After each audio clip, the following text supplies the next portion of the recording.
बेतहाशा मौत, सैकड़ों जिंदगियां तबाह, शहरों के शहर तबाह और जर्जर हो चुकी इमारतों पर टिकी उम्मीदें। लेबनान और इजराइल के लोग लगभग 2 महीने से इसी उम्मीद में बैठे हैं कि शायद हालात बदलेंगे। मलबे के ढेर में लाखों परिवारों की खुशियां दफन हो चुकी हैं, बस बची है तो जिंदगी, मगर उसका भी कोई भरोसा नहीं।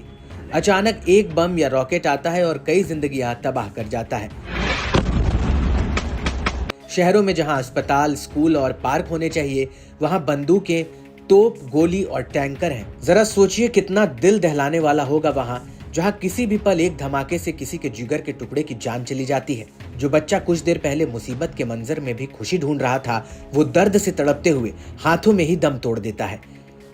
किसी की पत्नी मरती है तो किसी परिवार का पोषण करने वाला शख्स ही मारा जाता है। ऐसे तबाही का मंजर जिसके कल्पना भर से रूह कांप जाती है। खैर, इन सभी के बीच एक ऐसी खबर सामने आई है जिसने दोनों मुल्कों के लोगों को बड़ी राहत दी है। जी हां, इजराइल और हिजबुल्लाह के बीच संघर्ष विराम का ऐलान हो चुका है। जल्द ही इजरायली सैनिक लेबनान से लौट जाएंगे। 30 सितंबर से इजरायली सेना ने लेबनान में जमीनी हमले की शुरुआत की थी और करीब 2 महीने बाद संघर्ष विराम समझौता कर लिया गया है।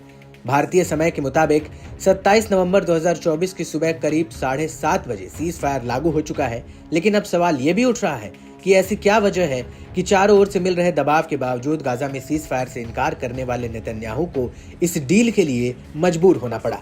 तो आइए जानते हैं इसकी असल वजह को।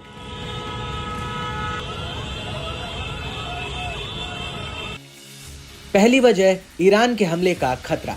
इजराइल और हिजबुल्लाह के बीच सीज फायर डील में एक अहम वजह ईरान है। पहले ईरान इजराइल के साथ सीधी जंग में कतराता था, लेकिन प्रॉक्सी गुटों के जरिए मुश्किलें पैदा करता था। इस साल अप्रैल से लेकर अक्टूबर तक दोनों देश एक दूसरे पर कई बार अटैक कर चुके हैं, लेकिन ईरान एक बार फिर इजराइल पर हमले की तैयारी कर रहा है।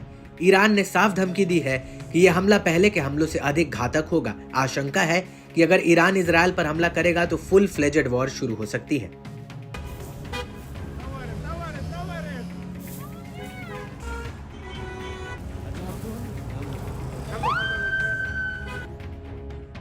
दूसरी वजह, जंग में इजराइल को बड़ा नुकसान। हिजबुल्लाह के साथ जंग में इजराइल को बड़ा नुकसान पहुंचा है। इस जंग से उत्तरी इजराइल से करीब 60,000 यहूदियों को घर छोड़ना पड़ा। एपी की रिपोर्ट के अनुसार 2 महीनों में ही कम से कम 50 इजरायली सैनिक मारे गए। वहीं नॉर्थ इजराइल में हिजबुल्लाह के हमलों में 40 नागरिकों समेत 70 लोग मारे जा चुके हैं। हिजबुल्लाह ने इजराइल के मिसाइल डिफेंस सिस्टम को काफी कमजोर कर दिया है। ऐसे में इजराइल के लिए लंबे समय तक उसके हमले को झेलना मुश्किल हो रहा था। $273 मिलियन की संपत्ति का नुकसान हुआ है। इजराइल के 55,000 एकड़ का क्षेत्र हिजबुल्लाह के हमलों में जलकर खाक हो गया है।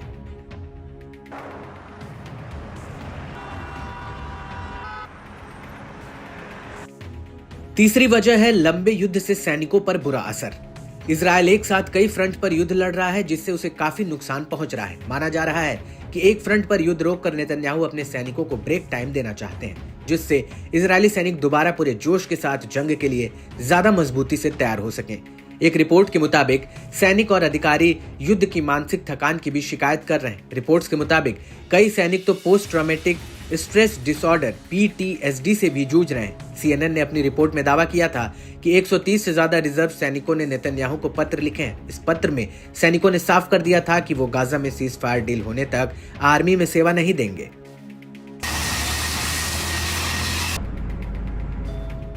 बता दें कि इस सीज फायर के तहत इजरायली सेना दक्षिणी लेबनान से अपने सैनिकों को वापस बुलाएगी और लेबनान की सेना इस क्षेत्र में अपने सैनिकों को तैनात करेगी। इसके साथ ही हिजबुल्लाह लिटानी नदी से सटे इलाकों से अपने लड़कों को हटाएगा।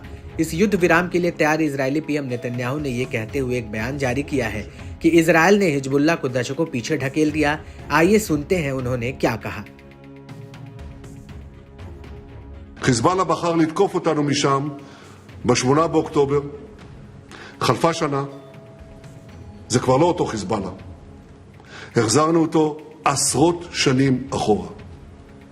חיסלנו את נסראללה, זה הציר של הציר. חיסלנו את כל בכירי הארגון. השמדנו את מרבית הטילים והרקטות שלו.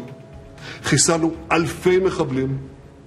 והשמדנו את תשתיות התת-קרקע והטרור שסמוכות לגבולנו, תשתיות שנבנו במשך שנים. תקפנו מטרות אסטרטגיות בכל רחבי לבנון, והפלנו עשרות רבות של מגדלי הטרור בדחיה. האדמה בביירות רועדת. אזרחי ישראל, רק לפני 3 חודשים כל זה היה נשמע מדע בדיוני, אבל זה לא מדע בדיוני. עשינו את זה. בשנה האחרונה הפכנו את הקערה על פיה. הותקפנו ב7 חזיתות והשבנו מלחמה שערה. אנחנו משנים את פני המזרח התיכון.